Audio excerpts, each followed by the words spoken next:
Stand forth. And he saith unto them, Is it lawful to do good on the Sabbath days, or to do evil, to save life, or to kill? But they held their peace. And when he had looked round about on them with anger, being grieved for the hardness of their hearts, he saith unto the man, Stretch forth thine hand. And he stretched it out, and his hand was restored whole as the other. And the Pharisees went forth and straightway took counsel with the Herodians against him, how they might destroy him. Jesus withdrew himself with his disciples to the sea.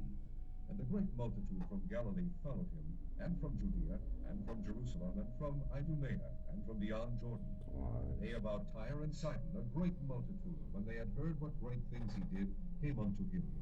And he spake to his disciples that a small ship should wait on him, because of the multitude, lest they should throw him. But he had healed many, insomuch that they pressed upon him for to touch him, as many as had plague. And unclean spirits, when they saw him, fell down before him, and cried, saying, Thou art the Son of God. Spake the shots them that they should not make him known.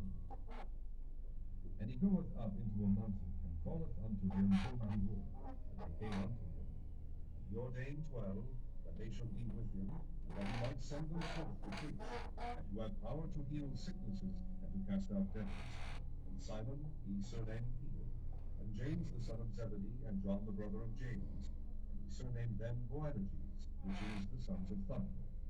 Andrew, and Philip, and Bartholomew, and Matthew, and Thomas, and James the son of Alphaeus, and Thaddeus, and Simon the Canaanite, and Judas Iscariot, which also betrayed him. And he went his own house.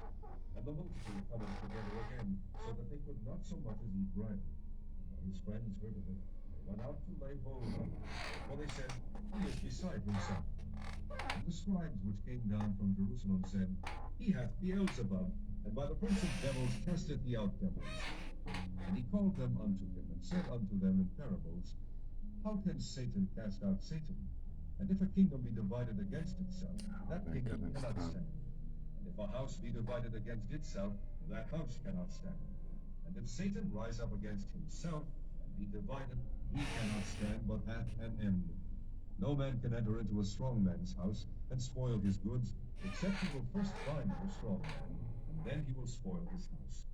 Verily I say unto you, all sins shall be forgiven unto the sons of men, and blasphemies wherewithsoever they shall blaspheme. Fala, He that shall Kratos blaspheme from against the Holy YouTube. Ghost hath never forgiveness, but is in danger of eternal damnation.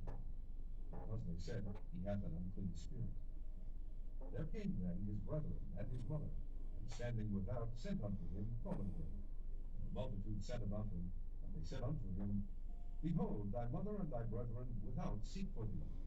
And he answered them, saying, Who is my mother or my brother?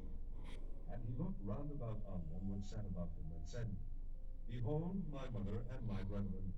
For whosoever shall do the will of God, the same is my brother, and my sister, and my mother. Chapter 4. And he began again to teach by the seaside. There was gathered unto him a great multitude, so that he entered into a ship, and sat in the sea. And the whole multitude was by the sea on the land. And he taught them many things by parables, and said unto them in his doctrine, Hearken, behold, there went out a sower to sow. And it came to pass, as he sowed, some fell by the wayside, and the fowls of the air came and devoured it up. And some fell on stony ground, where it had not much earth. And immediately it sprang up, because it had no depth of earth. But when the sun was up, it was scorched, and because it had no root, it withered away. And some fell among thorns, and the thorns